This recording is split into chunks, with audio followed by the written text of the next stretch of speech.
Okay. Hello, everyone, and welcome to the second workshop in the AI Society workshop series. The first was natural language processing. Now we're on to large language models, and next will be something about vision language action models. My name is Joshua Tom, and I will be presenting on everything that I can reasonably cover in about an hour and a half, 2 hours. This is a completely beginner-friendly workshop, so you don't have to stress about knowing things beforehand. Of course, it does help to know a little before, so maybe looking at the natural language processing lecture might help a little bit, but you don't need it because I will be covering the foundations. But let's just get into the subject itself. So, large language models, LLMs, most people think of ChatGPT. I think of it, anybody who's used AI uh, in the past, like any time knows about ChatGPT. This is the large language model that we know and love. Then, for people who know a little more about AI, some people think about math. If they don't think about math and they don't know what ChatGPT is and they don't know neural nets, sometimes it's just this great, like, mysterious thing that isn't really easy to understand. So, the goal is to make it so that those who had correct intuitions, I'm going to reaffirm those who had some doubts, I'll help fix that up. And those who had no idea what's happening, the goal is to give you an intuitive understanding of what's actually happening here. So we'll be covering a few things. The first is the GPT-3 architecture, which was the foundation of all large language models, arguably. I mean, it's pretty solid. I'll be covering the math and I'll be covering it intuitively. So yeah, just keep that in mind. We'll be covering GPT-3 and then I'll be covering training. So what training means is how these models actually learn. How do they become so smart? So that's what I'll be doing there. And last is I'll be covering like cool stuff. So like my research here at the ASU College, research things that I've talked about with my friends that we found are cool, little things that have popped up that are like, whoa, what? I didn't know AI could do that. All that kind of stuff. That's the third subject. But most importantly, everything should be intuitive or to some degree it should be intuitive. And if it's not intuitive, I'll try to explain it in a different way where hopefully something clicks. I'll also be providing resources. If all of this goes over your head, which is totally fine, there are so many resources out there that can hopefully give you a better glimpse into everything. So after I've explained things in an intuitive way, for those who care about logic, we will be going into the mathematics of it all. So I do need to go over a few fundamentals since this is beginner friendly. So I'll be covering four of them. I can't make a four with this game, but whatever. So I'll be covering four fundamentals. And what these fundamentals are is they are things that will occur throughout the entirety of language AI related things. Language, specifically large language models, but you'll see it occurring basically everywhere. So yeah, I'm just got to get these out of the way so that you're not like, what? How does that even work like later on, like when we're like half an hour in? So anyways, first and foremost, the concept of word embeddings. You might have heard of them before. These are what you can consider vector representations of words. And the reason we have vector representations, the reason we can't just use words straight up, is because computers don't really understand that. They don't understand me just shouting at a computer. So we have to translate that into numbers. And here's a little example. So if I have three traits, so first is red, fruit, and sphere, where all of these traits can have a value between 0 and 1. You can think of that as toggling them on and toggling them off. Where when it's on, that means it is definitely red, and when it's off, that means it is not red. So using this idea, if I were to have something that is red, it is fruit, and it is a sphere, maybe I'll come up with the concept of an apple. And then if I were to turn that into a string of numbers, because those are the three traits, red, fruit, sphere, 1, 1, 1, we have a vector for the word apple. If I were to remove the color red and but keep fruit and keep sphere, we get orange. And maybe if I keep the color red, but I don't have fruit or sphere, something like a fire hydrant. I don't know. But most importantly, the one thing that you should get out of word embeddings is that we've taken traits, created a string of numbers, and that allows us to have vector representation of words, where each vector, each point, represents a different type of word because of their own unique traits. So that's something to keep in mind here is that vectors typically have way more embeddings, but in this case, I'll be using 3 dimensions because 3 dimensions is easier to visualize with this graph, and it's just 3 traits on and on, whatever. But what that means in this context is I will have a dimension space or an embedding space or a vector dimension, whatever, all those combinations. If you hear anything related to like dimensions and embeddings, that just means the number of traits. So in this case, it's 3. Typically, we do describe words with more than 3 traits. So it could be like 30, it could be 12,000.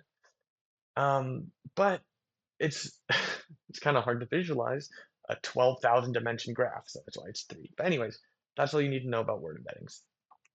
The step after word embeddings, the question is, how exactly do we get these values for words? Like, where do they come from?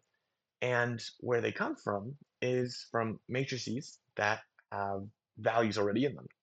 So if you hear me say something like, multiplying one matrix by this other matrix yields something ridiculous. It could be like, now this word understands what time is. And you're like, how? How did it do that?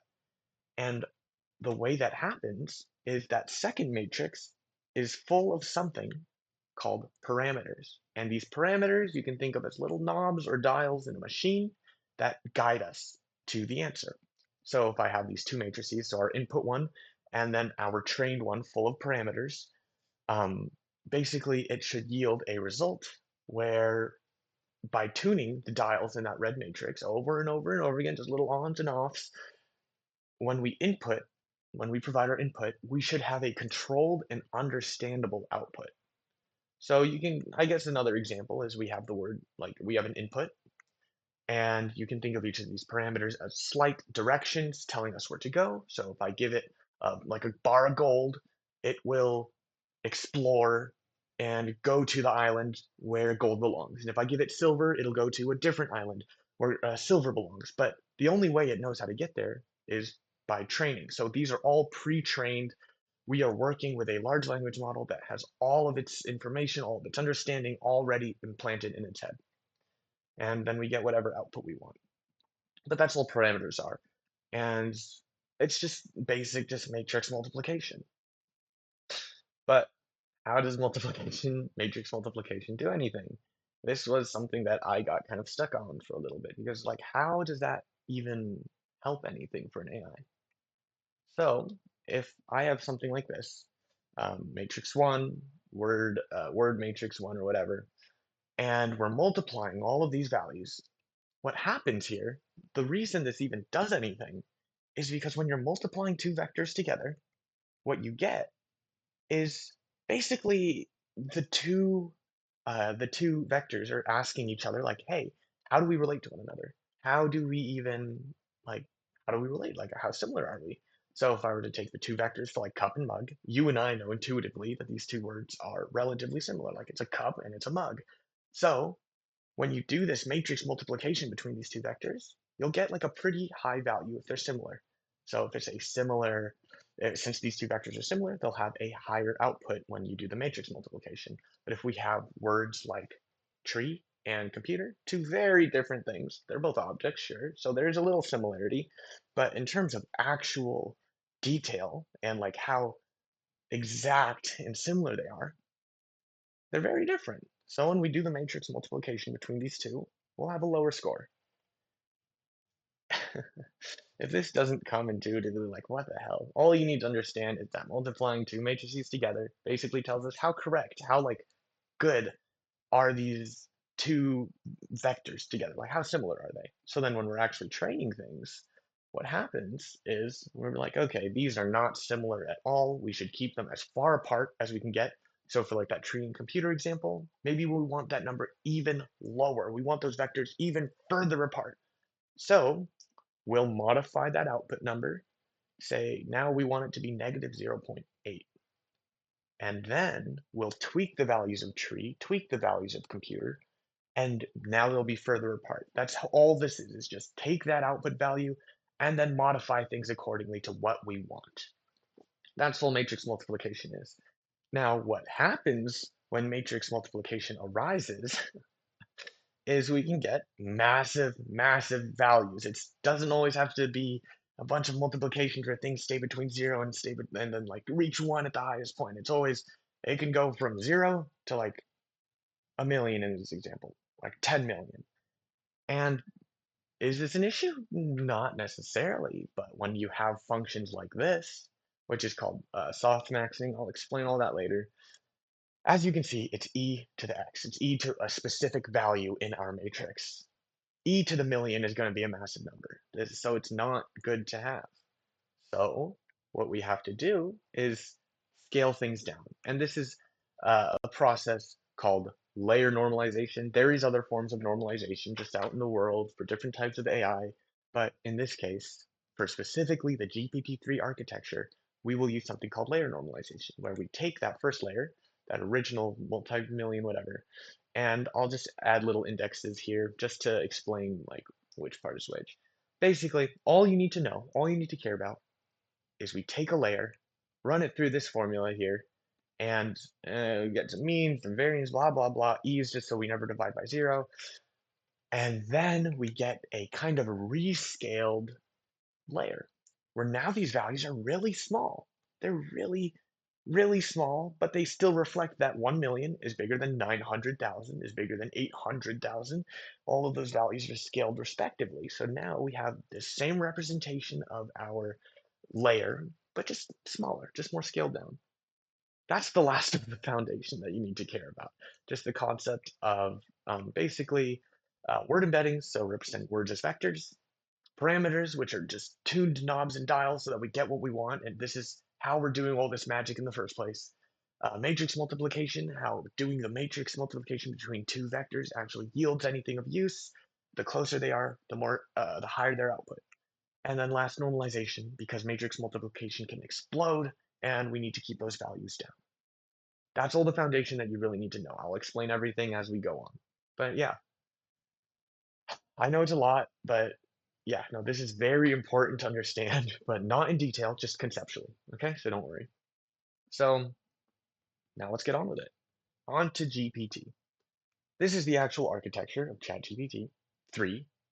We're currently on like 5 very different architectures, completely different architectures. GPT-4 compared to GPT-3, almost entirely different architectures as well.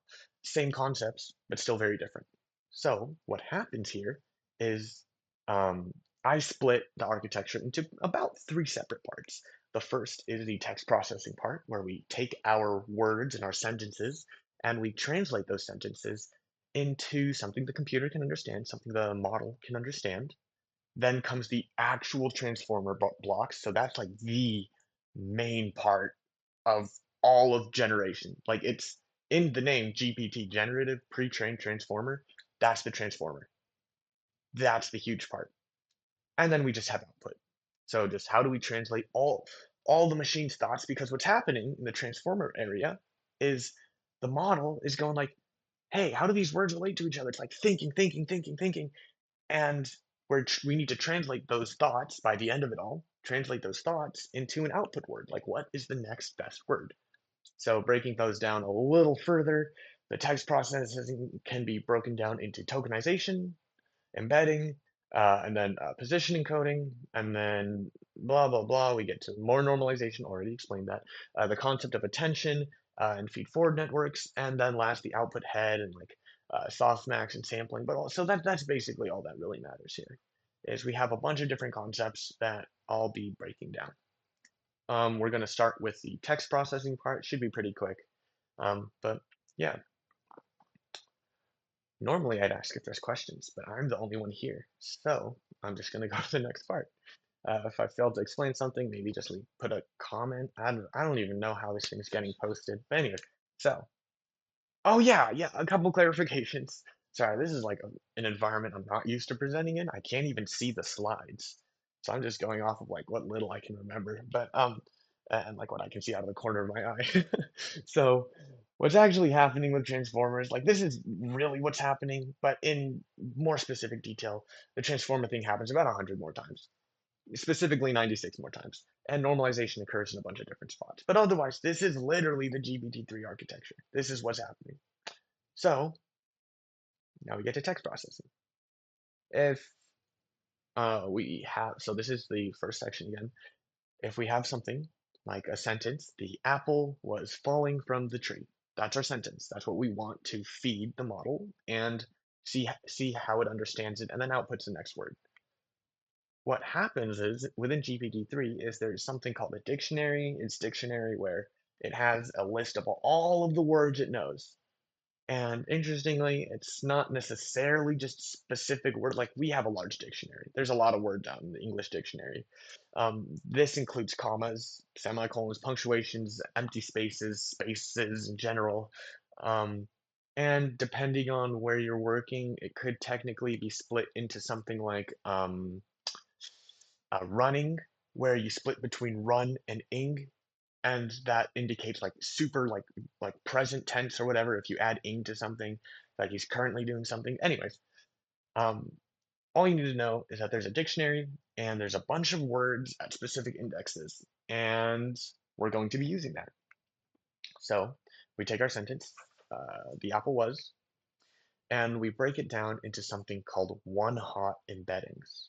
Whereas you can see for the word the, um, it matches the one at the matches the index for our dictionary. So all this is a single vector of zeros, and then there's a one exactly where that specific word is. So the will have a one where the is in the dictionary. Um, Apple has a one where apple appears in the dictionary, so on and so forth. So now we just have a bunch of vectors. Now we have a 2D matrix of our sentence, but it's only ones and zeros right now. And then we run it through something called the embedding matrix. And this is where our words actually get meaning. So these are the predefined outputs, the already trained magic matrix that I mentioned before. Anything in red is pre-trained. And basically, we multiply the two and we get a sentence that has been broken down into vectors.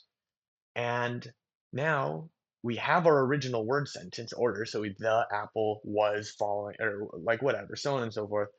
But now it includes their embedded meaning, meaning it has all of the traits that describe the word the, all of the traits that describe the word apple, yeah. So it is a translated sentence now. All of our words have been given meaning. Mathematically speaking, we just have I'm just giving it a larger one hot, and that is an E. So that's an E. So E means the I guess the matrix of one hots, the one hot embeddings. Then we multiply it by our embedding matrix, so the definitions, which is represented by W. And when we multiply these two, what we get is our new matrix of X, where the amount of rows is the sequence, so our actual sentence. So the apple was falling, that is the rows, and then the columns are the traits. So like you can kind of see how the has all of those traits after it. That's the specific definition for the word the there. So whenever I say X, whenever you see the letter X in matrix format, that means our input embedding. That means our translated sentence into AI. So that's all you really need to know is whenever X pops up again, that's our original sentence. So how exactly is an LLM going to understand our words more than just the base meaning of things? And what I mean by that is if I have something like, if we have the word apple, there's a lot of variations of the word apple. We can have moldy apple, we can have a green apple, we can have the company apple. All of these are very different words. So, how can we get the model, the LLM, to understand how green modifies the meaning of apple? So, this is where attention comes in. This is a concept that is fundamental to the entirety of LLMs, of transformers nowadays. And it's a very good paper. Not everyone likes to read papers, but it's a good one, and it really breaks down how attention works. And yeah, so it's worth a read if you have the time. But yeah, basically, it turned our word generation field from a bunch of like brute force neural networks into parallel parallel matrix, like parallel architecture, meaning we can do multiple things at once. We can get tons of detail. We can do it quickly, and we can kind of allow words to actually talk with one another rather than just changing a summary and like going off of statistics and whatever. Anyways, so we're going to have to add attention after we've translated our sentence. So what this looks like, unfortunately, attention works with batches. And what that means is it's not necessarily like all of the words have a predefined order. It just kind of throws all the words up in the air and it doesn't really care about the order. All of the words are the same in the eyes of attention, which is an issue because if we have a sentence like uh, the dog bites the man, if there's no position, like if there's no understanding of what word goes where, it could interpret it as the man bites the dog. Very different meaning. Or it could be uh, like bites the man dog. It could be something completely out there. And if we have a sentence like the dog bit the dog, intuitively you and I know that there's two different dogs in this sentence. But since there's no meaning of location and position for attention, those dogs have the exact same embeddings, exact same meanings, so the attention isn't really going to understand that. So the way we fix this is it's really easy, kind of comically easy, is we just add values that say, hey, yeah, I'm position one, I'm position two.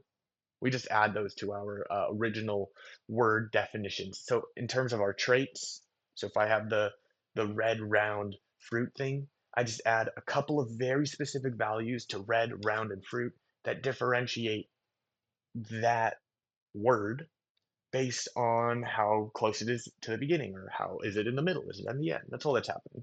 So mathematically speaking, it's just adding two matrices together. So now we have our position encoded matrix. So yeah, we're ready for attention now. Um, we just did the full text processing part. That was it. We're done with text processing. We're ready for the model to start learning and understanding what's happening. So I already explained normalization, and attention is actually a little more complex than just a section I can just have on its own here. So I'm gonna have to break that down a little more. So going towards attention, the goal for the next 4 slides, 5 slides, I just want you to understand intuitively, like understand like the concept of how these words are communicating with one another. Like literally communicating with one another. Like the apple's supposed to be green, and then it updates itself so that it understands the concept of green. Self-attention can be broken down into a few more parts. Getting the key query value matrices, allowing them to basically ask the questions and then getting an answer, blah, blah, blah. Don't worry about that right now. So I'm mainly talking to the people who already know a little bit about this. The reason I'm not covering the math right now, this is just going to be a very intuitive look. So yeah, skip ahead if you want to look into the logic a little more. This is the general idea. So if we have the sentence, the cute dog, how does the word cute and the word the modify dog? So how do we get the concept of a cute dog now? Well, all of these words have a key, a query, and a value. A unique one to a unique one to cute, a unique one to dog. And there's respective encode like positions. So there's always going to be unique ones. And what a query is basically a question asking like, hey, do you modify me? And the K is like, I modify nouns, I modify verbs, or something like that. So, and then the actual value is like, how do I modify them? So you can think of it like this. Dog says, hey, any words that modify me? Cute says, yeah, I modify nouns. The says, yeah, I kind of modify nouns. I add grammar. And the value for cute is the literal concept of cuteness, not just like not just that it modifies nouns. It's the actual value of cuteness. So ugly and cute might both say I modify nouns, but their values are very different. That's all you need to know. So actually getting these key query and values, mm, you basically run them through translators. So you run a word embedding through three different matrices that basically extract the key query and value for that respective word. So what it looks like when we start with the embedding of Apple is that embedding basically says, I am the Apple. I have all of these traits of Apple. That's all you need to worry about, all you need to care about. I describe Apple. So I'm a fruit. I'm round. I fall from trees. Hey. When we run it through the query matrix, what we get is something that asks the questions related to Apple. Hey, any adjectives that describe me? Hey, do I interact with a verb in any way? Am I the subject of a sentence? Asking Apple related questions. So yeah, that's all you need to, that's what these key query and value like extractors do. Anyways, so now that we have those key query values, now we can let the words finally talk. So, dog, hey, does anyone modify my meaning? Respective responses. Now, what happens is with the query, the dog asking the question, it's asking every word the question, including itself, which might seem weird.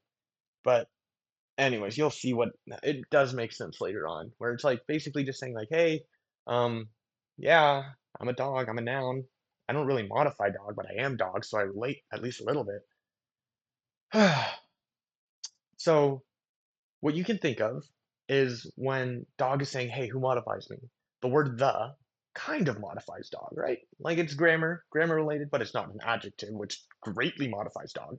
So we'll have a 50% match there. Like remember our vector embeddings where we take the vector for, we can say we're taking the query vector for dog, the key vector for the, doing the matrix multiplication, and they're at like maybe like a zero 0.3 relation to one another.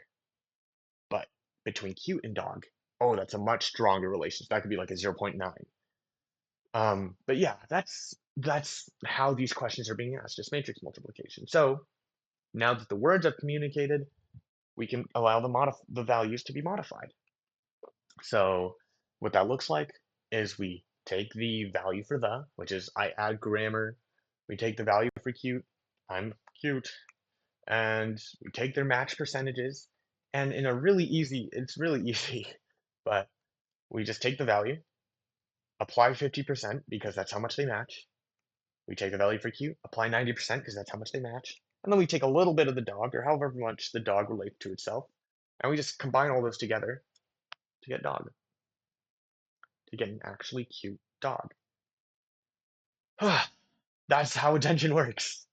Keys and queries asking each other all the words, blah, blah, blah, values combining together, and you get an updated meaning.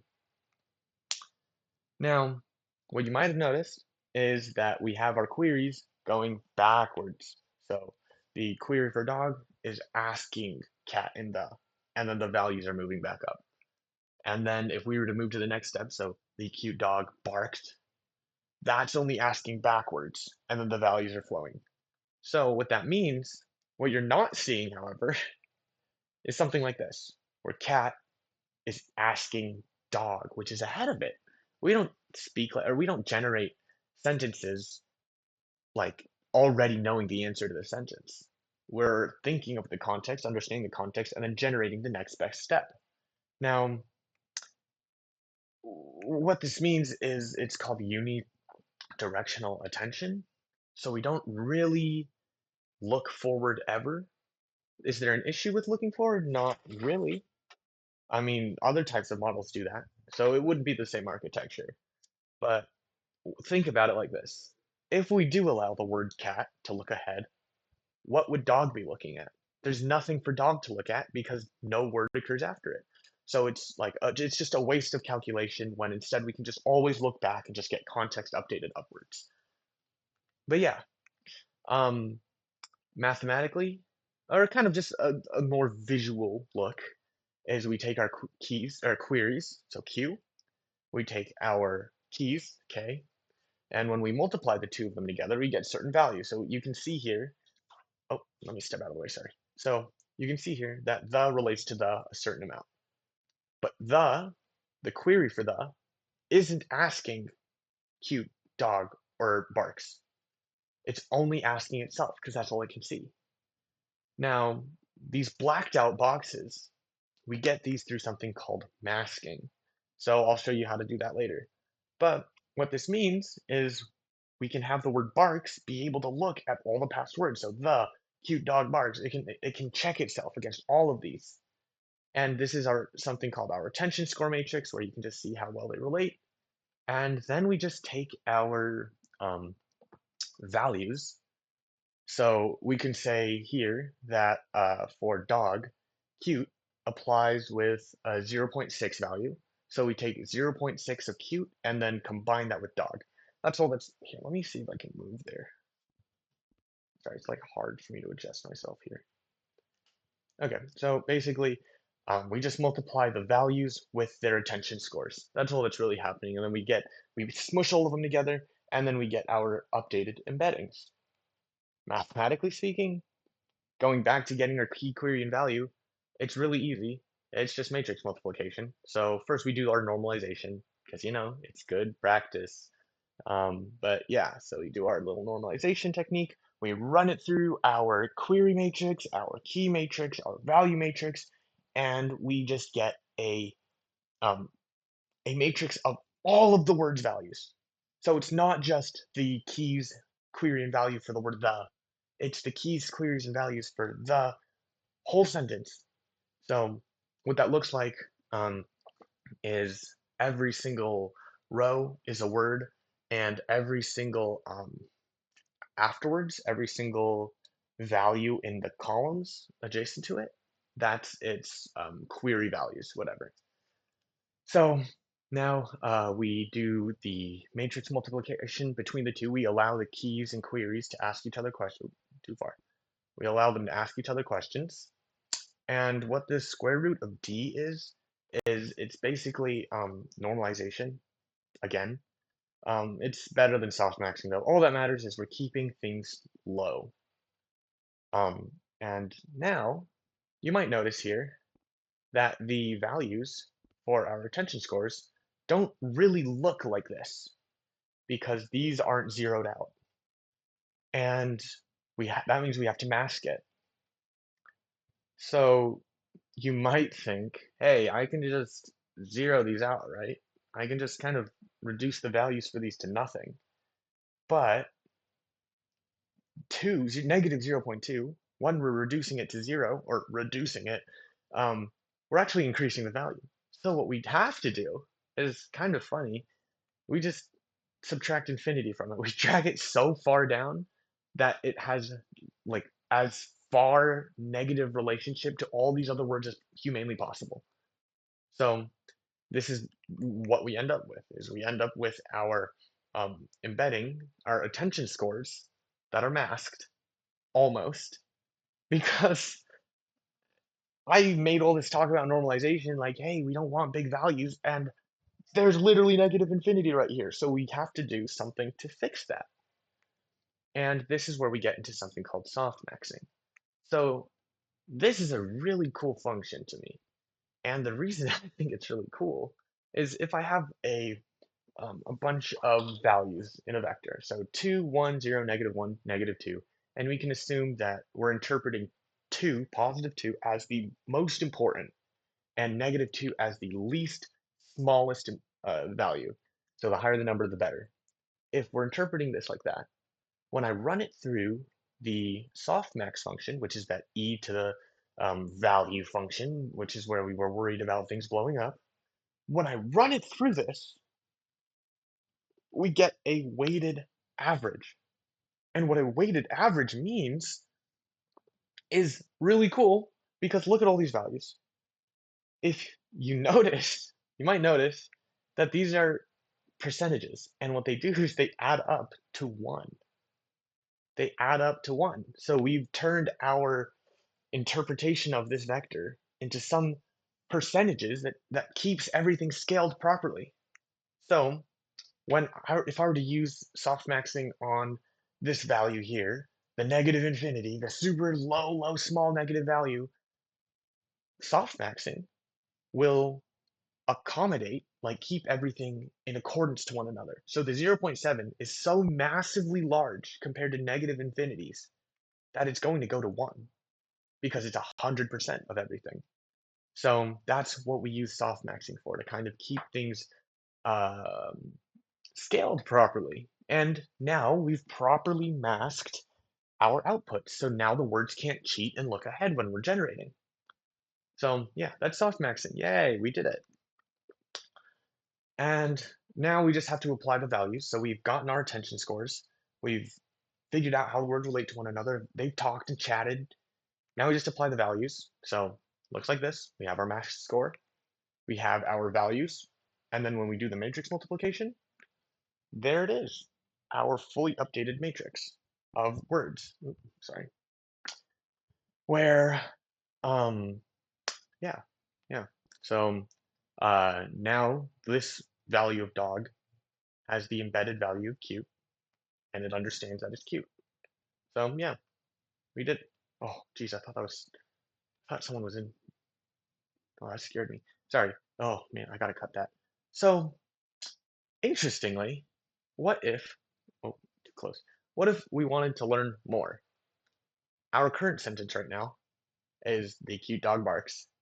All of our relationships have been defined through just basic grammar, to say the least. Yeah, cute describes dog because it's an adjective. Yeah, dog relates to barks because it's a noun. Verb relationship, the relates to things grammatically. So, well, we'll fill over.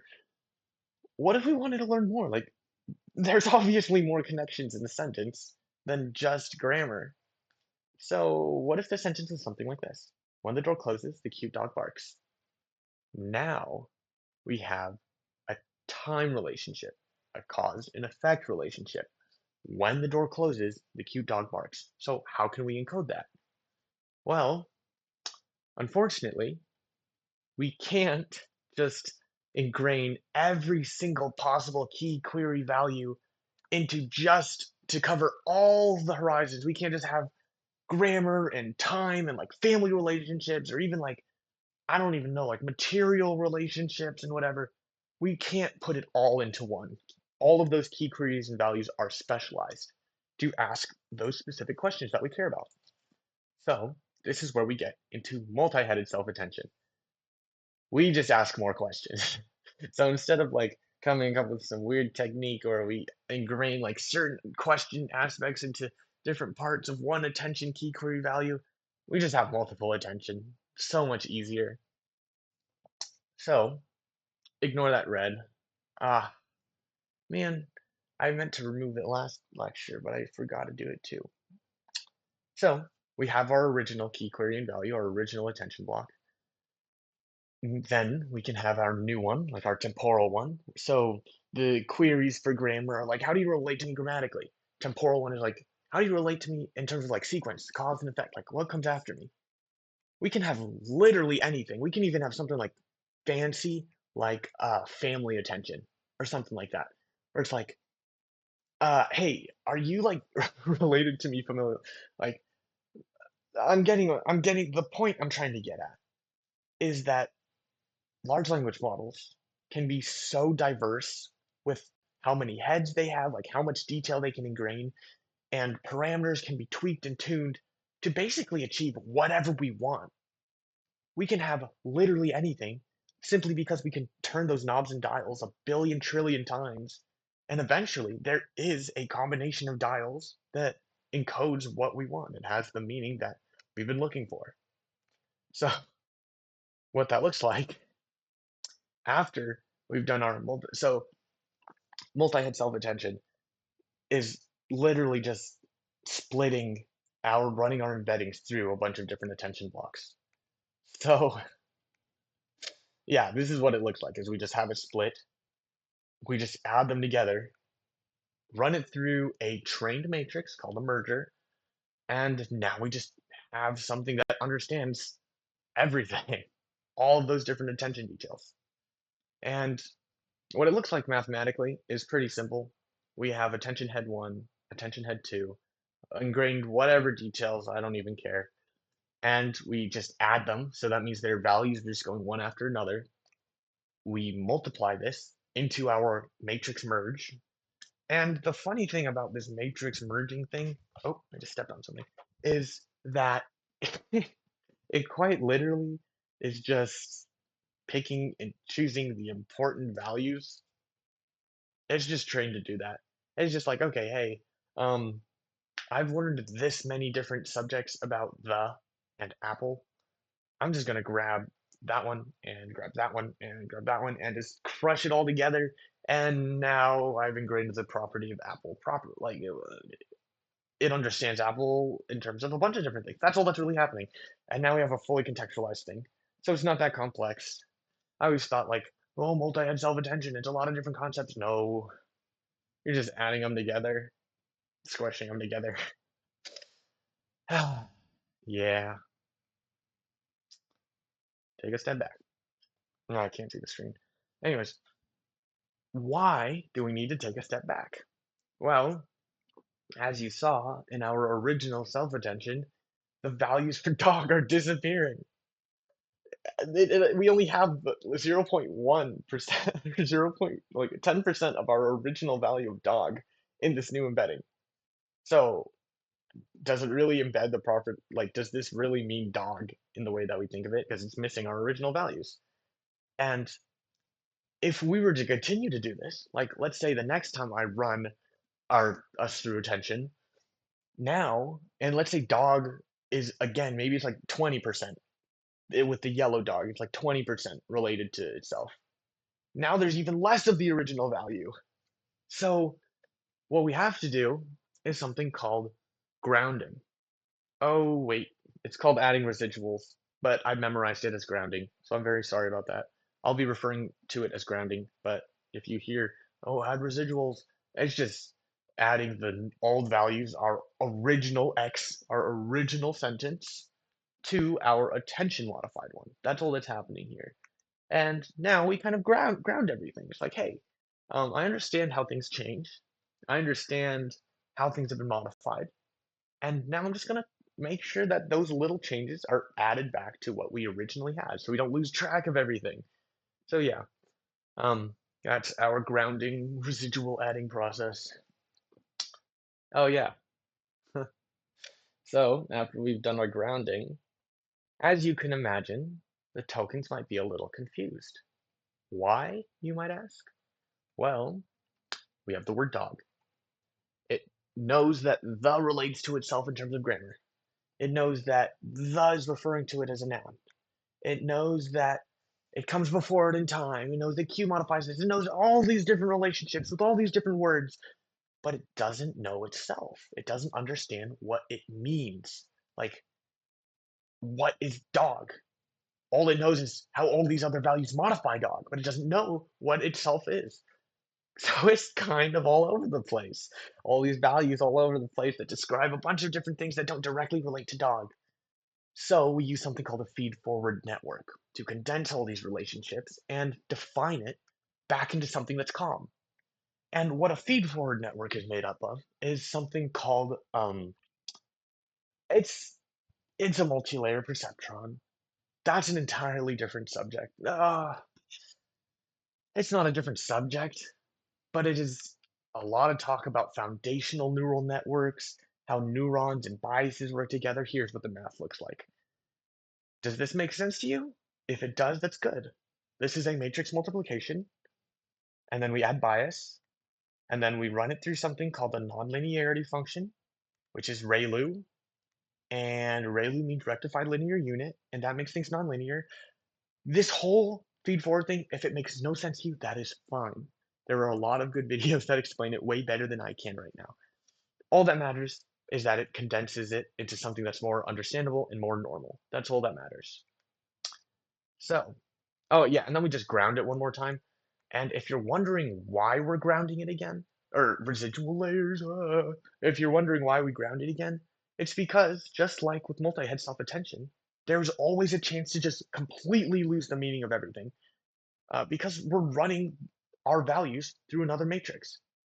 The values are completely different by the end of this. Sure, it could be trained, but there's always a chance, like, hey, given this unique input, I'm just going to completely forget the word like dog. It could be just completely gone. It could be modified, and maybe it represents some furry creature, but we lost the value of dog. So yeah, now we have to ground it again. Nothing crazy. Add our original input embedding to our feed forward networked sentence, and now we get our properly grounded sentence. And now that we've allowed the words to communicate and understand one another and stay grounded and understand their original meaning, once we've done all of that, we take our multi-head self-attention, we take our feed-forward network, we take our grounding 96 more times. All of those math calculations 96 more times. Why? Well, that's because, as you can see here, oh, this might be kind of hard for me to show. So, um, yeah. So as you can see here, the word barks isn't being modified it's being modified by the word dog, it's being modified by the word cute, but it's not being modified by this dog, this cute dog. So it's using the original dog value, not the contextualized one, which is an issue. So the next time I run through the matrix, now in this yellow red one, what happens is now, now barks is being modified by the cute dog. Now, it might seem excessive in our example to do this 96 times. Sure, it might help with some detail, but it's 96 times for a four-word sentence. So here's a better way to think about it. If I have something like um, The Hound of the Baskervilles, 60,000 word book, Sherlock Holmes, and instead of just the dog barks, the cute dog barks, now we have a 60,000 long matrix. And this is also where computation size gets really massive because it scales. It scales. So now we have a 60,000 long, 60,000 tall matrix. And we'll have to multiply things accordingly. So, anyways, we have our matrix. And interestingly, what you can do for a mystery novel is, let's say we have the sentence, the culprit was, the murderer was, at the end of this 60,000 word long thing. And we run it through our 96 layers of attention. What happens, what needs to happen for the model to successfully say who the murderer was is have all of the previous words attend to the words that are behind them and ask questions, and then we run it through the next layer, and those modified words ask modified questions over and over and over again, and that last word was should be able to, through all of the context, have absorbed everything in the book, all 60,000 words, every single meaning, every action that Sherlock Holmes took, every action that the murderer tried to do in secret. It understands all of it. And now, when we output things, it should properly be able to guess things. So that's why we have these 96 layers, so that things can be understood over and over and over and over again, so that by the very end of a super long context, we can have related words to our original sentence. So we can have the culprit was actually get answered. This is, I don't know, I just like this example a lot. I don't know why. Anyways, yeah, so the more loops, the more detail. That's why we do it 96 more times. So, we're almost done. We've taken our word dog 96 times. That last word barks understands everything there is across all the multiple heads of attention, across all the different attention cycles. It understands temporal, family, grammar, material, animal, I don't know. 96 times. And remember that original embedding matrix? The one that kind of defined our words from the one-hots? We just flip it on its side, multiply our dogs into it, multiply the word dogs into it, or barks, sorry. Ooh, sorry, I'm getting kind of tired. Barks is multiplied into this rotated matrix, and we get our word output. That's how it happens.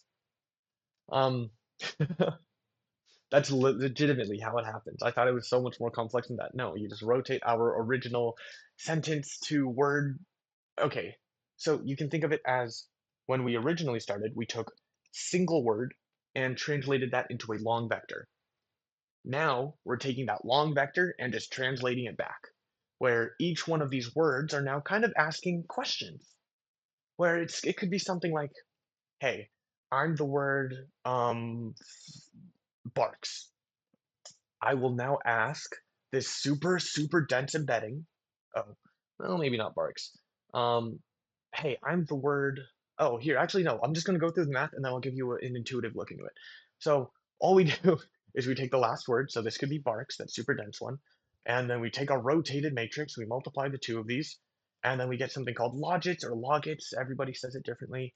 And this is a kind of chance, or like this says like, hey, these are the words that are most likely to come out.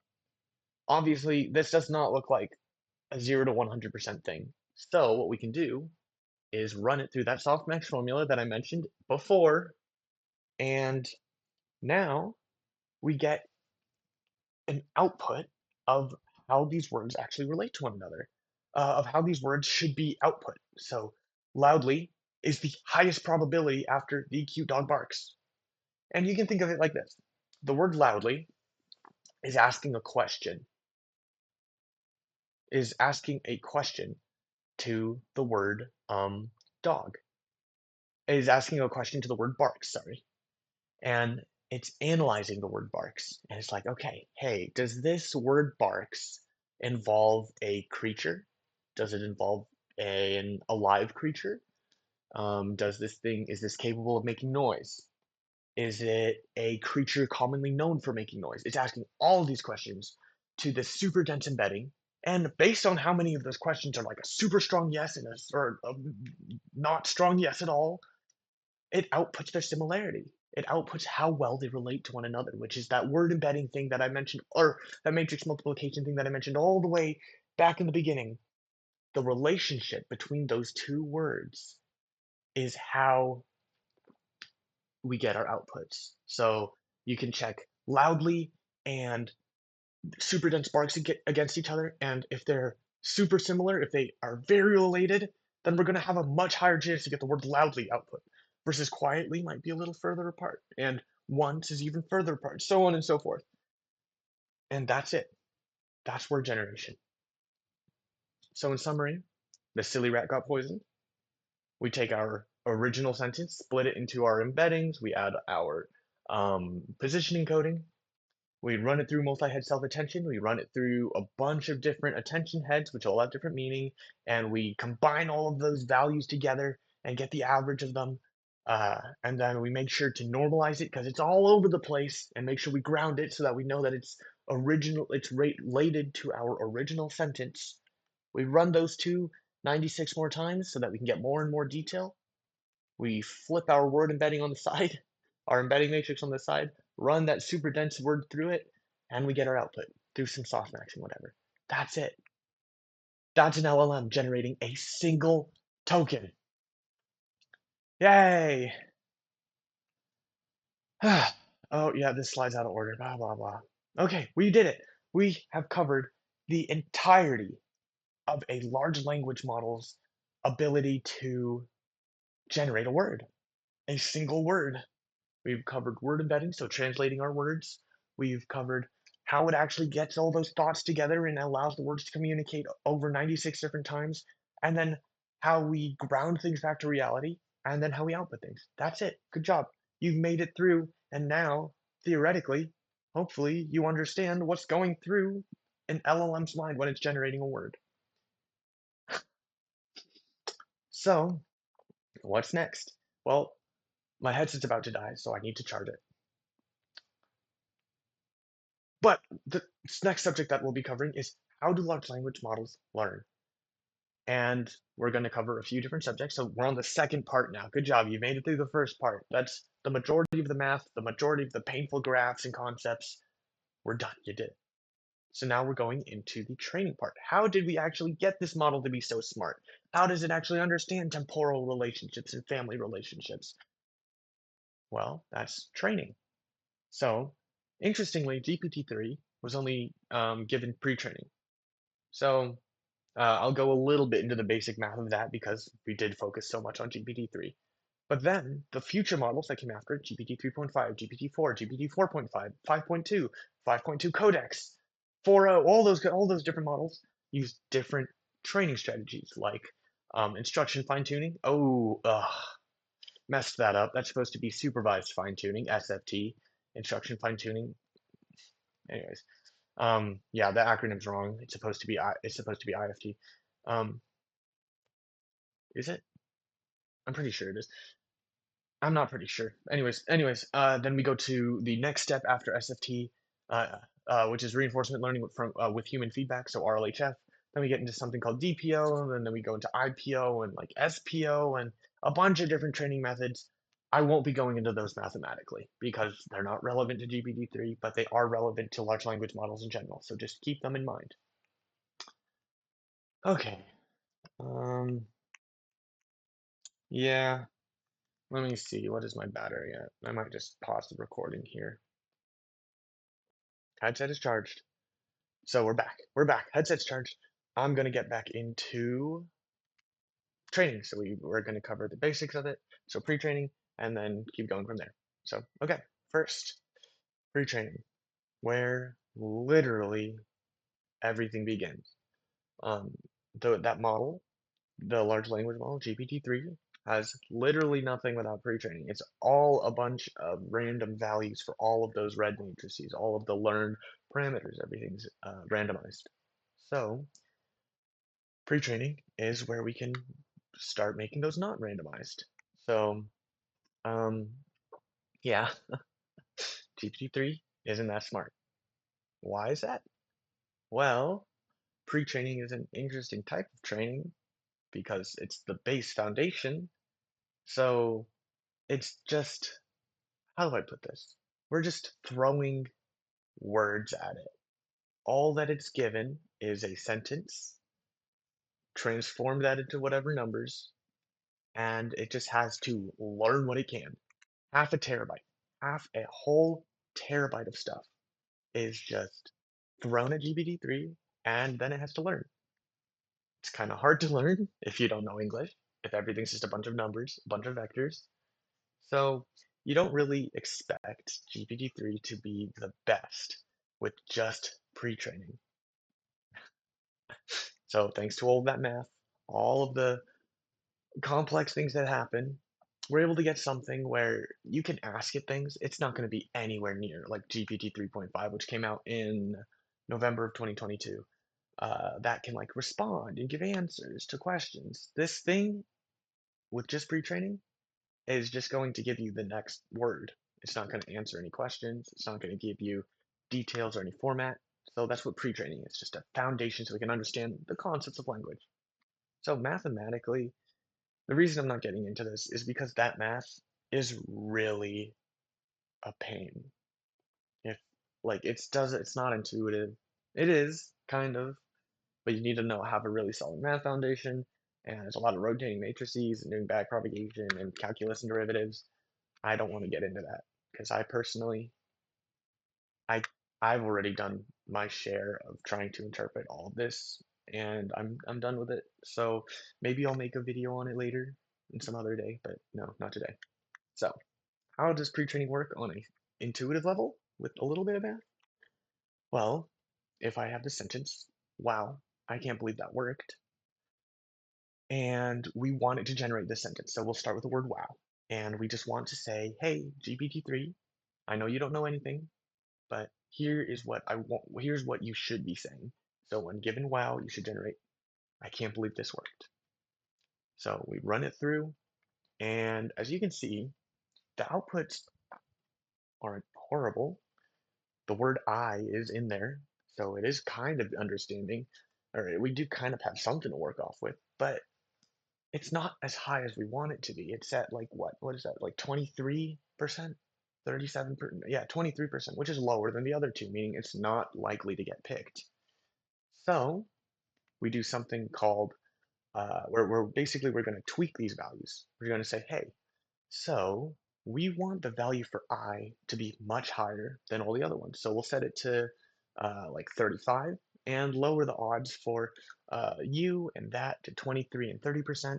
So the way we do that is we give it that final goal of the 35% I, and then we tweak the values going backwards. So how do I tweak the reverse word embedding table? How do I tweak the feed forward network? How do I tweak the values of the multi-head self-attention? And then lastly, how do I tweak the input embeddings in the very beginning? And this isn't just like one at a time. It's how do the changes in the word embedding at the very beginning, at the very beginning, how does that affect the multi-head self-attention? And how do we change the multi-head self-attention to accommodate those changes, the next changes, and the next changes, so on? So it's a chain. That's why it's back propagation. Everything depends on its previous values. So what that looks like, what you can think of instead of calculus, is it starts with like wow, that. Not really what we want. So what we can do is like maybe subtract zero point 0.6 from some parameters in the query matrix. The position encoding matrix. I cannot read the slides like this. But yeah, anyways, um, the position matrix. We'll just tweak some of the values there. Okay, now we're getting wow who. I don't know, is that better? We'll just try changing something else. Wow, okay, it's doing a little better there. So now maybe we can change something in like the query matrix, or in the next step, we can change something in the embedding. And by the end of it, we've turned those dials, those knobs that I've mentioned before with parameters, so that now it's generating what we want. So it's just this kind of, here's the answer that you should get, even if you're not getting the right answer. Okay, well, I'm not looking at the camera. There we go. So even if you're not getting the right answer, we're going to tweak your values until you get there. That's all pre-training is. Nothing special. It's just math, math, math. So the results, it's not bad. So pre-training, given something like this, so the capital of France is Paris, where we want it to predict the word Paris. So we'll give it the capital of France is, and then it finishes that sentence. Or we have there's 16 ounces in a pound, red and yellow, green, orange, whatever, just autocomplete. And what this learns using this strategy is basic sentence structure, so grammar, um, factual correlation, so Paris, France, that kind of stuff, basic associations between words, so that's just like how things relate to one another, and then distributional means like how often does the or and or a bunch of words like that, how often do those appear across the entire data set that is given, and then that is shown based on how it generates. So if you give if you give the model a data set, and a data set is like the wow, I can't believe that worked. It's just like a million of those sentences. It could just be a book. It could just be a straight up book. But what happens is if that book has 10,000 instances of like the, or like some very unique word, like I don't know, like cardboard, and it says cardboard like extensively way more than all the other words, you'll definitely be able to see that in how the model generates. You can think of it as this pre-training phase as like a little baby GPT, like understanding like, oh, I can talk. This is blah blah blah, just a little blabber. Of course, it's much smarter than a baby, but it also isn't. And I'll explain that later. But yeah, so basic grammar, little baby mode. But the next step after pre-training, instruction fine-tuning, that is training servitude. We're going the next stage, the next level. Now, instead of just letting it learn and grow, we want it to help us, damn it. So instead of having these nice autocomplete little facts for fun, now we have this. And what we're providing isn't just like instruction and then expecting response. We're giving it instruction and response, and that's what it's learning off of. So now it learns how we want our answers formatted, how we want our answers to a homework question or an essay summary or basic question, how we get all of those formats is through instruction fine tuning. So now it just knows to answer, given a specific type of question or shape of a question, answer it like this. The answer is 4. This article represents. The answers are. That's all instruction fine tuning is. There's no difference in architecture or anything compared to pre-training. It's the exact same thing. It's just formatted a little different in terms of the actual content that we're feeding it. So, what does it learn using literally just formatting the data a little bit? We learned quite a lot. It's able to actually answer. So, it goes from like the basic like text sentence finisher to something that can help. It can listen. So, if we were to give the sentence, "What is an apple?" to the instruction fine tuning, we're going to get an actual response. It'll be like, hey, it's a red thing that's round and it falls and it goes in pies or whatever. If we were to give this to pre-training, it'll treat it like context, as in somebody might like this. So uh, from instruction fine tuning, we get like the answer of what an apple is. For pre-training, we get like what is an apple? What is an orange? What is a fruit? Like, or something like that. Like, that's what's coming after what is an apple.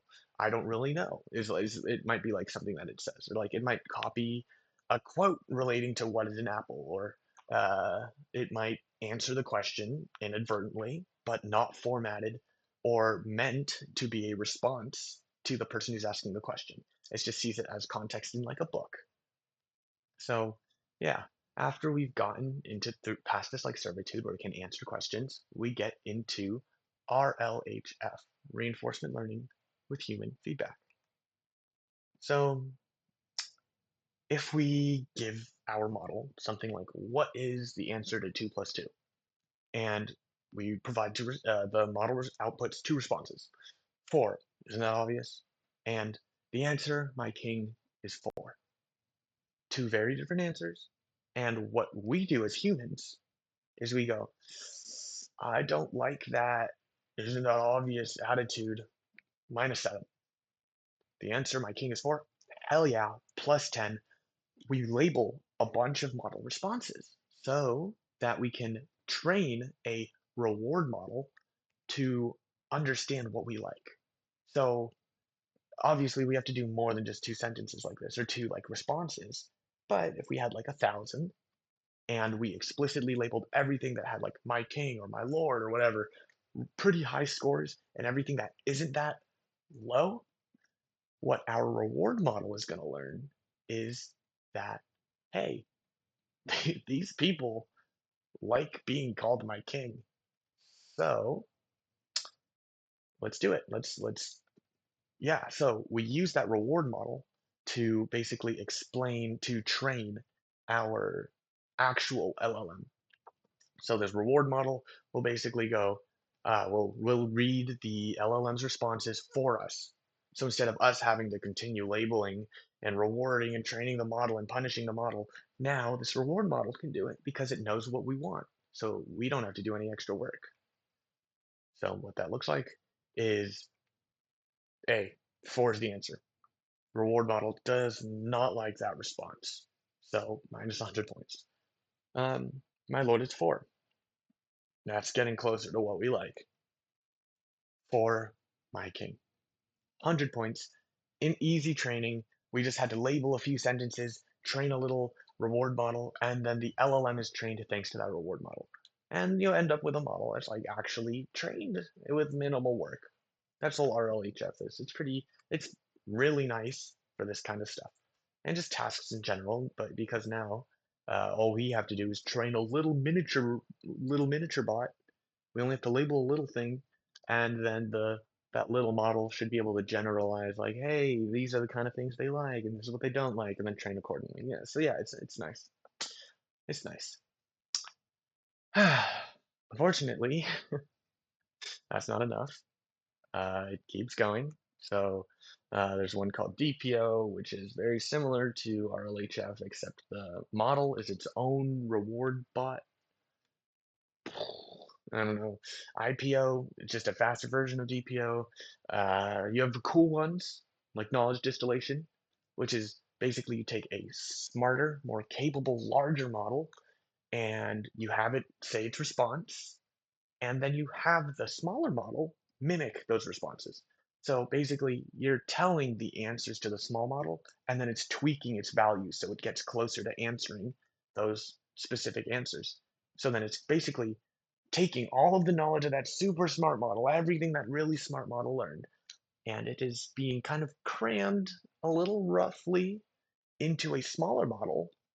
But what that means is that if that smaller model is asked a question that the large model typically does extremely well in, it should also do relatively well. If it's something that the large model has never done before, well then it's gonna struggle and it won't be able to generalize as well as that large model. But yeah, that's a cooler one.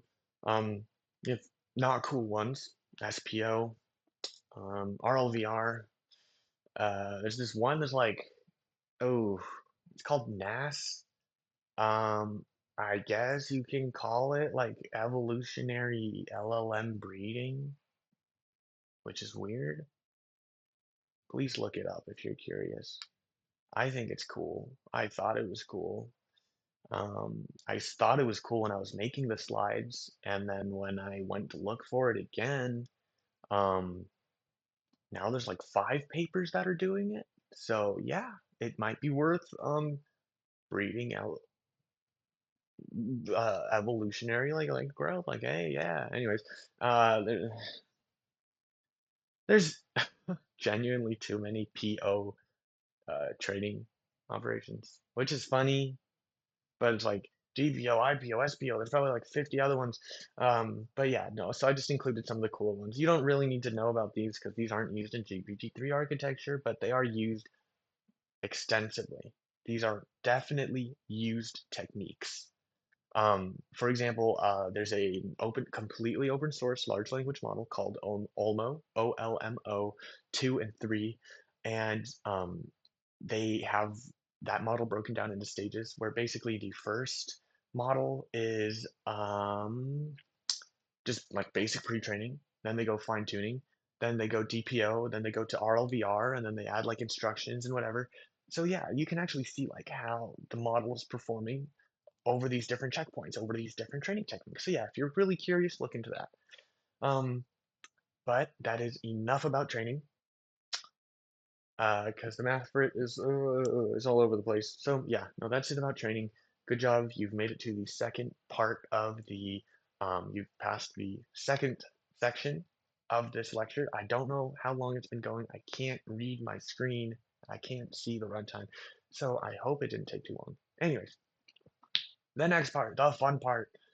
I actually enjoy the training part. Anyway, so the fun part is research and just random little things that I found. So if you don't want to stay for that, that's okay. Anyways, GPT-3 was a very, very dense model, and dense can mean two things. It's dumb, or it's like a lot of things compacted into one. It's both. It is both. It's very dense. And to explain that to you, in the first section, that word embedding section, to run our word through it, there are 24,000 math operations. 24 freaking thousand, which is a lot. I don't want to do 24,000. The next stage, 1.3 billion operations. A small jump between these two. But yeah, anyways, lots of math calculations. And then the one after that is 2.5. Yeah, 2.5 billion. So that's around. Eh, that's just in one iteration, by the way. So that's just like through uh, one forward pass. So if you were to do like an actual sentence, And doing this, oh, this is just once, by the way. 1 billion operations just once. That's not counting it 96 more times.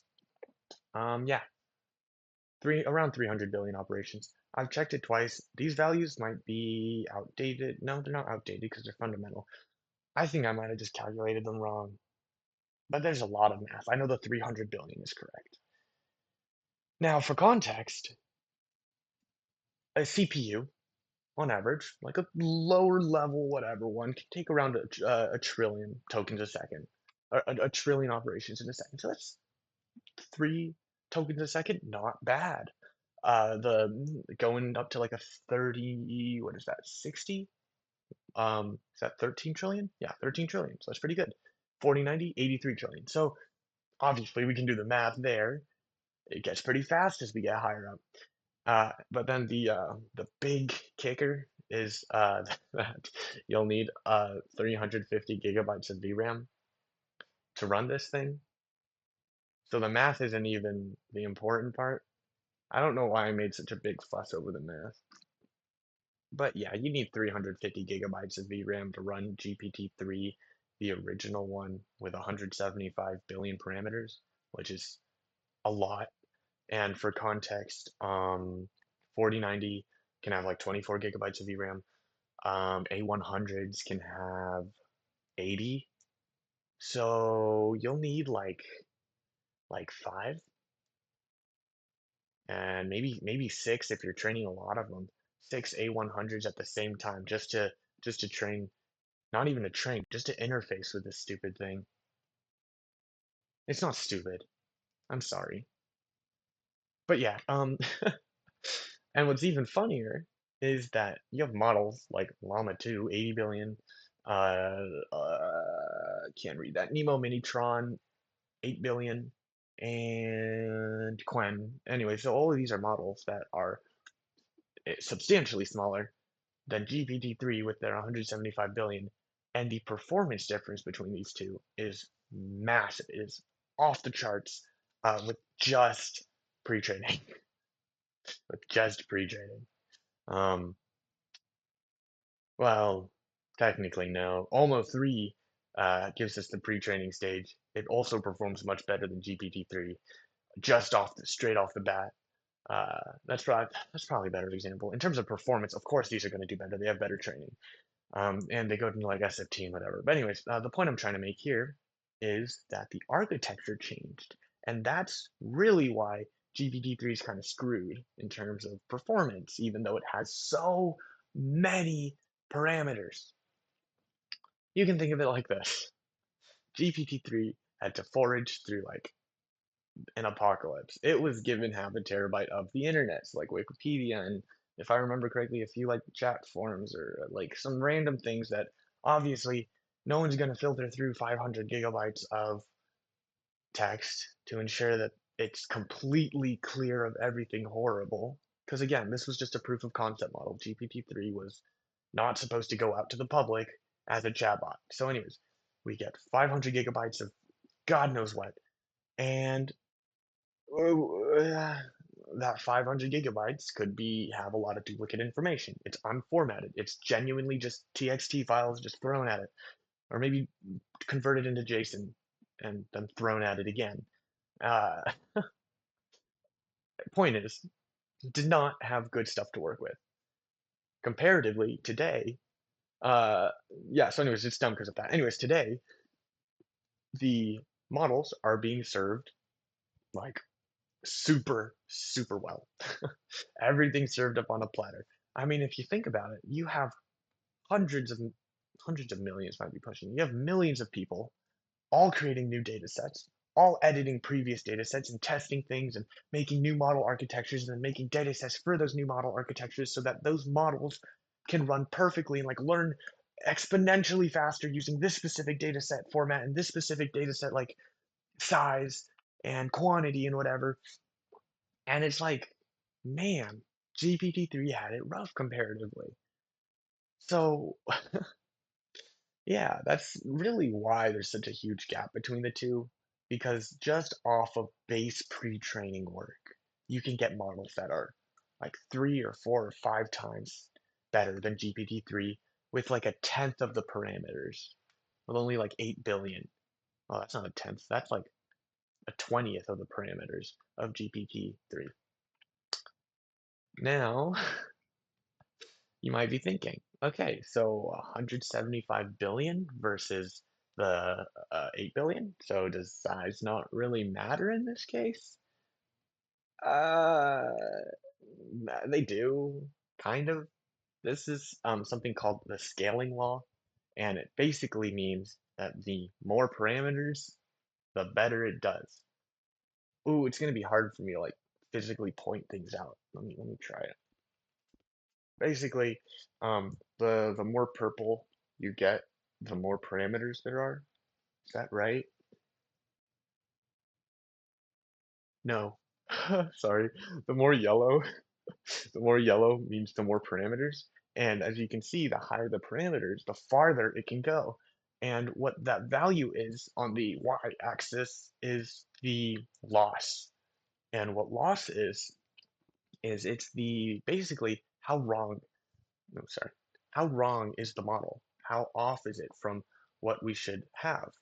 And yeah, so more parameters, less loss. Except this. Oh, I gotta move out of the way. So this is a Hugging Face leaderboard on basically models. How do models perform on this data set called GSM-8K, grade school math, 8,000 questions. And you can see, oh yeah, these are the types of questions on it. They're genuinely really easy.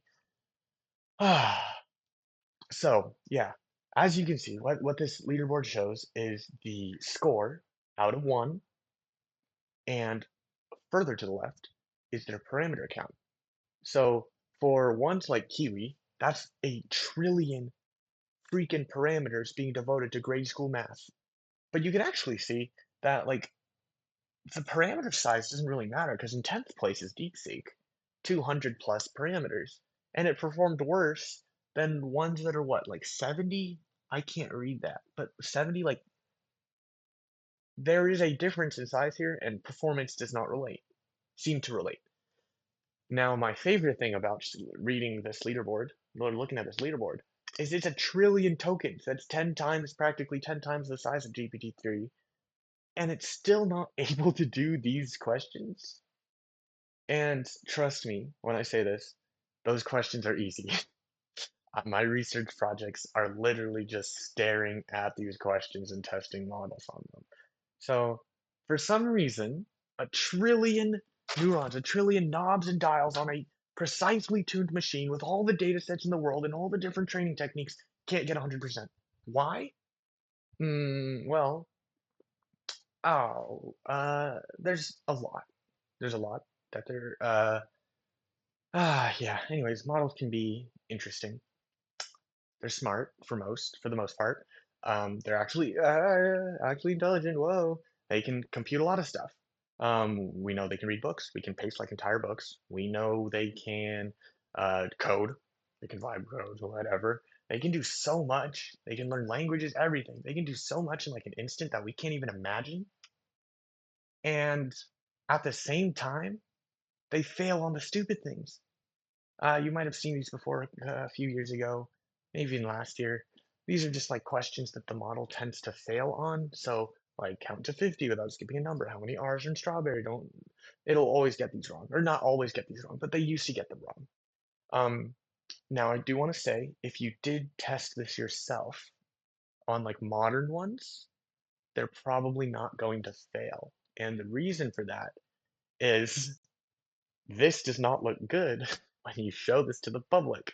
Hey, my multi-billion dollar my multi-billion dollar like training facility model, peak model can't do this.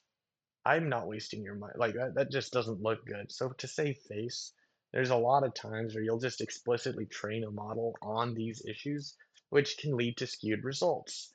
So is it able to do the strawberry thing? Oh, for sure. There's been more than enough people who have trained models to answer the how many R's are in strawberry question over and over again that now they most likely can.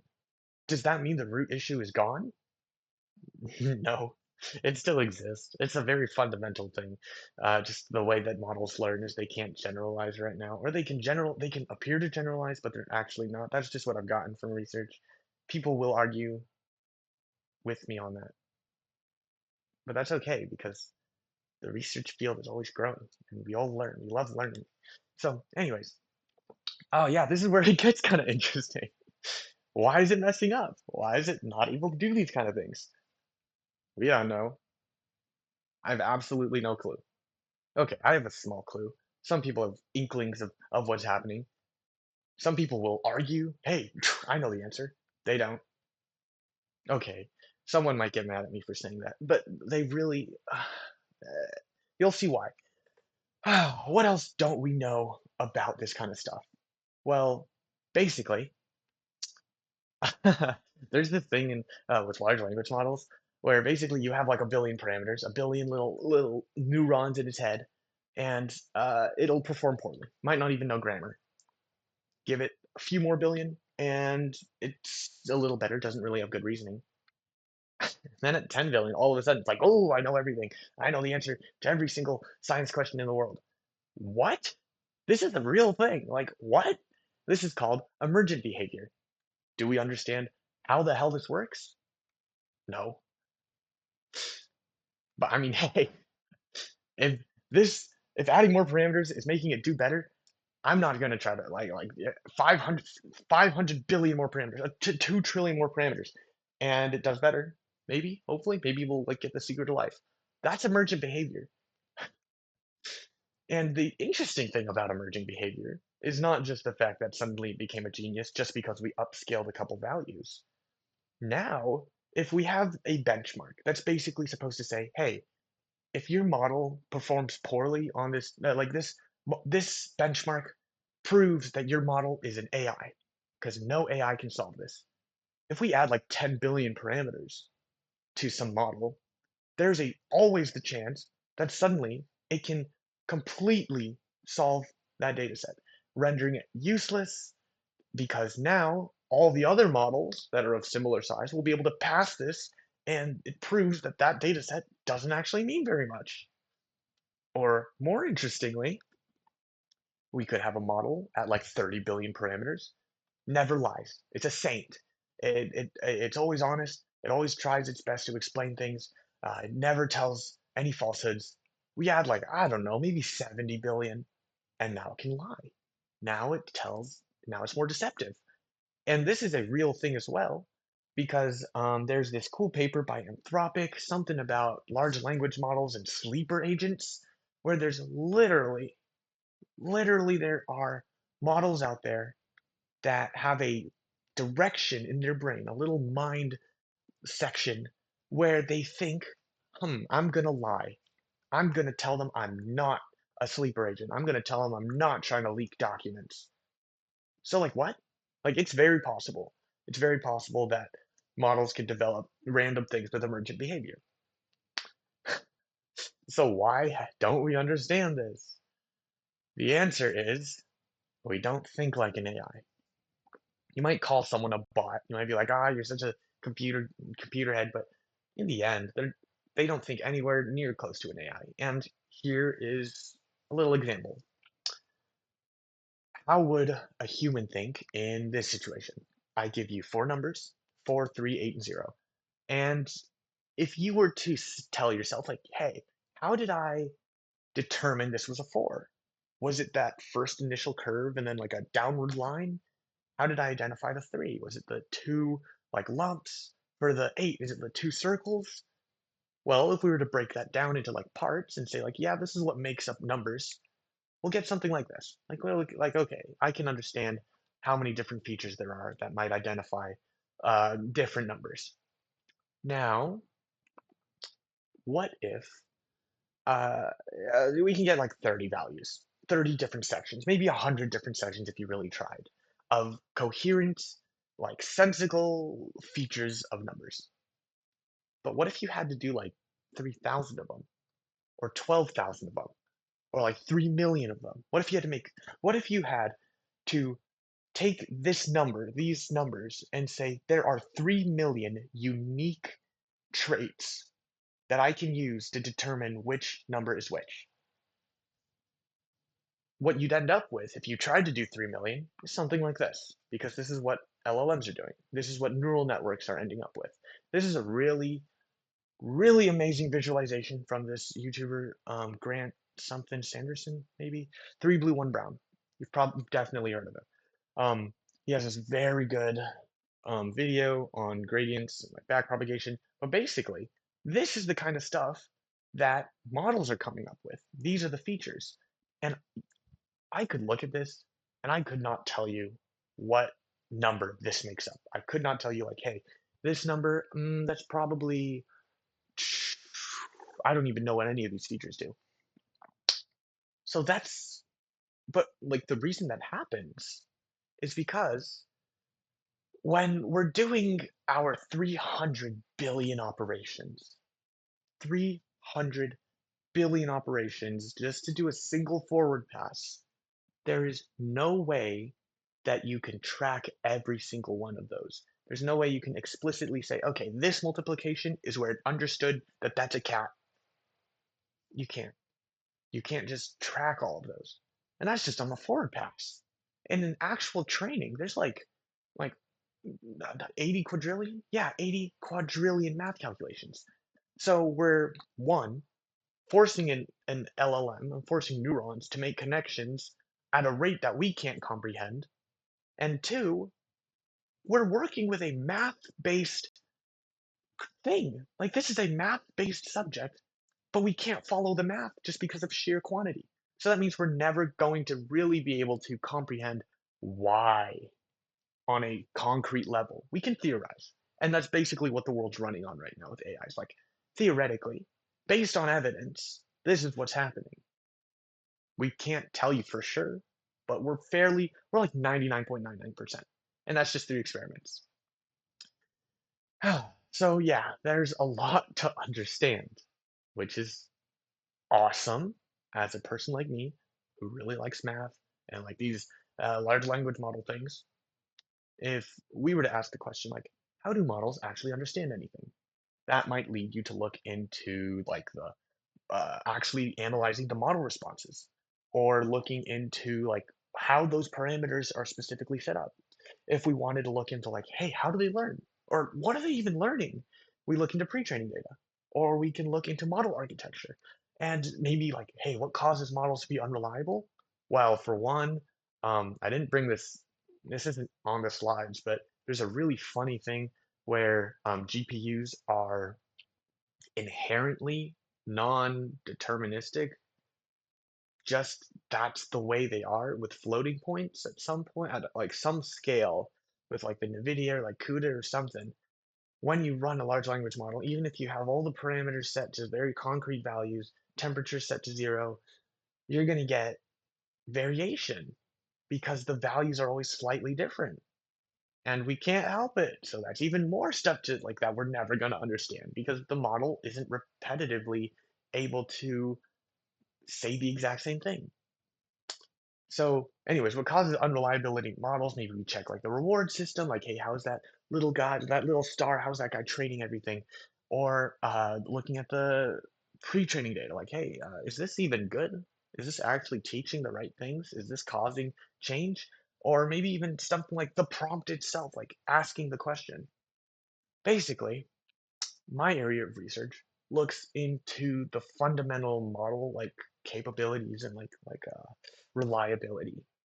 So this is a cool example that I like, where you can have a model, say almost 8 billion, and you ask it questions, basic multiplication. Hey, what's 10 times 64? What's 1,000 times 64? What's 1,000 times 60? What's 1,000 times 40? What's 333 times 40? Like that kind of stuff. And it gets it perfect, 100%. But for some reason, as soon as you go, oh, I walked behind the green screen. As soon as you go into a context of miles per hour in driving, it just vanishes. And the accuracy drops massively. All of a sudden, it can't do those basic multiplications simply because the context changed. Now, the answer to this that my lab hypothesized is that basically in pre-training data, there are tons of instances where um, miles per hour appears with like a value like 60. It appears with a value of like maybe 100 miles per hour, 40 miles per hour, 35 miles per hour. So there's a range where miles per hour is explicitly shown. And as soon as you go, and that's trained very strictly into the model. So as soon as you go outside of those ranges, 10,000 miles per hour, 1,457 miles per hour, it's like, I don't even know what to do. That was our hypothesis. That's what we theorized. And it made sense. It made sense at the time. And then I looked for other patterns that are similar to this, could not find it. Additionally, this result tends to disappear depending on the model you're looking at, depending on the size. So if I go from 8 billion to 12 billion, gone. If I go to the next training stage, it's gone. If I look at a different pre-training like context, it's gone. So it's like, dude, I don't even know. I'll spend like 100 hours looking into something and I'll come out of it like knowing that I don't understand it rather than thinking that I don't understand that. Now I'm like dead confident. Anyways, a lot to understand. Research is fun. So yay. It's stressful. It could be stressful. Um, because there's over 200 papers being published every single day about AI. Is it all about large language models? Not necessarily. Large language models? Not necessarily. Um, and the issue with having 200 papers pumped out a day is that some of them are good, some of them are bad. And papers, the more clout. Like that's awesome. The more citations on Google Scholar. And given the fact that there are so many models and so many areas to look into and so many different things that are out of our control, it's slop. Is it slop? I don't know what to call it. Anyways, there's a lot of papers out there. The ones that you see on LinkedIn are probably not good. I'm gonna be honest. Um, unless they're like actively being cited, don't trust them because unless you can understand that paper on like a super fundamental level, you have a very solid foundation, you know everything that had gone on before, odds are you're not going to be able to understand the paper enough to say like, hey, that's a bad paper or that's a useless paper. So just look for the ones with highest citations or the ones that are constantly being used in like professors at classes like academics because more often than not, it's just a solution that's using very biased data sets, very biased metrics. It's not necessarily proving that their solution is fixed. So yeah, don't trust LinkedIn ones necessarily. Some of them aren't very good. Some people do like publishing there. Um, but yeah, anyways, that's my own conspiracy theory. It's not a conspiracy theory, it's a real thing. But it's nobody really cares about it because as long as your paper's on there, like hell yeah, like I just got a paper on ArcSiv. Anyways, so a lot of stuff. So it's a race because what can happen is you'll have an architecture, you'll have a data set, and then someone's paper comes along and proves that you're completely irrelevant. You messed up one step 10 years ago, and all of your papers now are useless or whatever because that can happen. Not everybody understands. There's not like a universal way to learn to like set up large language models. It's not universal. So there can be mistakes made and things get overwritten, things get replaced. So yeah, anyways, it's very rushed. It's very rushed. And that's not even counting things like vision language action models, which does involve large language models, or like things like Waymo. Waymo's freaking awesome. It's a whole another ball game of Transformers. But anyways, oh, this is my favorite because because AI is always going to be developing. It's always going to be growing because there is money there. We all know there's money there. What happens is research people would be like, ah, yeah, doing their own stuff. And then Anthropic or OpenAI drops like this bombshell AI model that like kicks all the other ones, like blows them all out of the water. And we're just kind of like, how the hell did they do that? what is that model even doing? And we're never going to know. We're not going to know for a while because if they leak their secret, then everybody else who has like $10 billion to put into GPUs will just copy it. And then now no, they're not at the top of the AI food chain.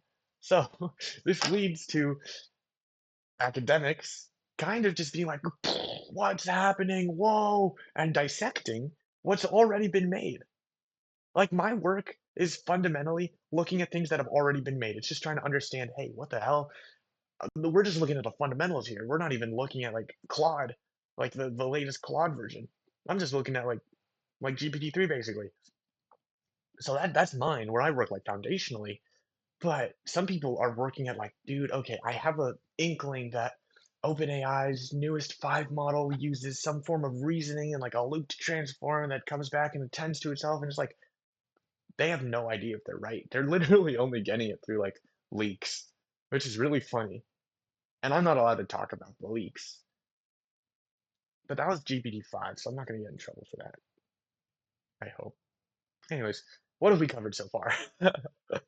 A lot. For one, the entire GPT-3 architecture mathematically. Um, Good job. How are they trained? So how are they actually learning anything? A little bit about research and just like fun things and like random things about LLMs.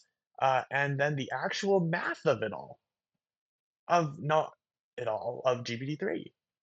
And yeah, that's a lot of stuff. And I understand I can't cover everything perfectly. I probably didn't cover everything perfectly, but I hope that this gave you like a better understanding of what exactly is happening within a large language model. Oh, yeah, questions? Questions. This is technically being live streamed, but as I look now, no one's here. So, yeah, no questions. Blah, blah, blah. I'm not going to go into this QR code. Oh, yeah, this is funny. So, we did all that ranting about math and like, hey, this is how complex it gets. This is like all the A, B, C, D, E, F, all those different like math things that have to come together and all matrix multiplication and all these formulas. And when I put it into code, it's like 5 lines. Like, are you kidding me? Thanks, Torch. Thanks, PyTorch. You're the best. I don't have to calculate gradients manually. Hey, I did have to calculate gradients manually here in Rec Room, which sucks. But anyways, yeah, PyTorch is great. Ignore that. And oh, cool resources. So first and foremost, my friend Ash here at AI Society, he's one of the officers, used to be president of like operations team.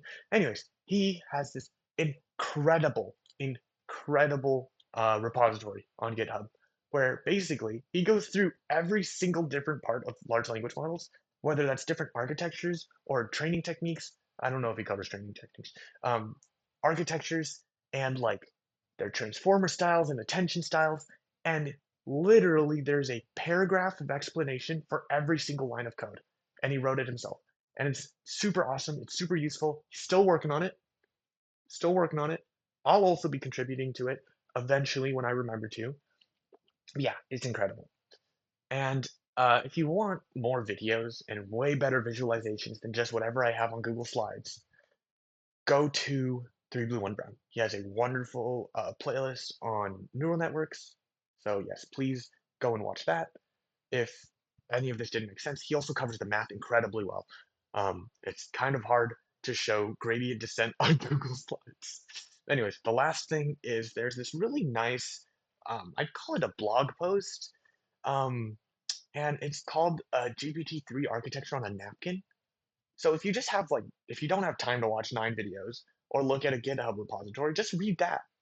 Just go read that for a second and just see like, hey, okay, that makes sense. I understand maybe like the shape of things a little better and how things tie into each other. It literally looks like it's drawn on a napkin. It's really fun. I really liked all of these resources. So yeah, if it helps, please do that. Development never stops. Oh yeah, this slide. Okay, so one last thing. GPT 3.5 came out November 2022. A year later, we got GPT 4. It can think way better, but it's slow. And then 8 months later, now it's fast, equally smart, fast as hell. And that was pretty soon after. 6 months later, now it can work with all mediums, not just text. Now it can interpret voice and audio and images. That was just 6 months later. GPT-5 came out on August 7th. 3 months later was GPT-5 with instant and thinking. And as of now, the latest one that I saw when I Googled this was from February 5th. Whoa, that's hella recent. Was GPT 5.3 Codex, which is just specializes in like hella context and hella coding and just using a bunch of different checking techniques, and it's expensive. It's expensive to use. Basically, there's so many new strategies and so many things coming out every single month, week. It gets draining to follow it all. But just make sure that you're not blindsided by something that you thought was originally impossible, because when the industry is this on fire and this many people are working on it, there are going to be like progress is going to advance in leaps and bounds. So just keep an eye out and make sure that you're not like, oh, I'm completely safe and fine, because like who knows, next month there could be like, I don't know, wireless. I don't even know. I don't even know what I'm going to say. Anyway, there's just a lot. So yeah, just don't, you don't have to follow every paper. I tried doing that for a bit. Wanted to, that sucked. But yeah, just make sure you're like, maybe check on the news every few weeks, every month. Just see like, hey, that's the newest thing. I'm still safe. Yeah, that's everything. Thank you so much for watching this. I know it's long, and I know it could be all over the place. And I know it's in Rec Room, which is even crazier. And I'm sorry about that because I messed up the lecture when I was recording this in person. So yeah, hopefully this suffices for those of you who wanted to watch this with the actual slides and like me actually moving my hand and like showing things. If you can take this Google Slides, this Google feedback form, I know it's kind of risky like posting this to like the internet, but whatever. Please give feedback. I'm always doing these and I really like doing them. So I'd love some feedback on this. Anyways, that's all. Yep, that's the end of the slides. Whew, there's a lot of talking.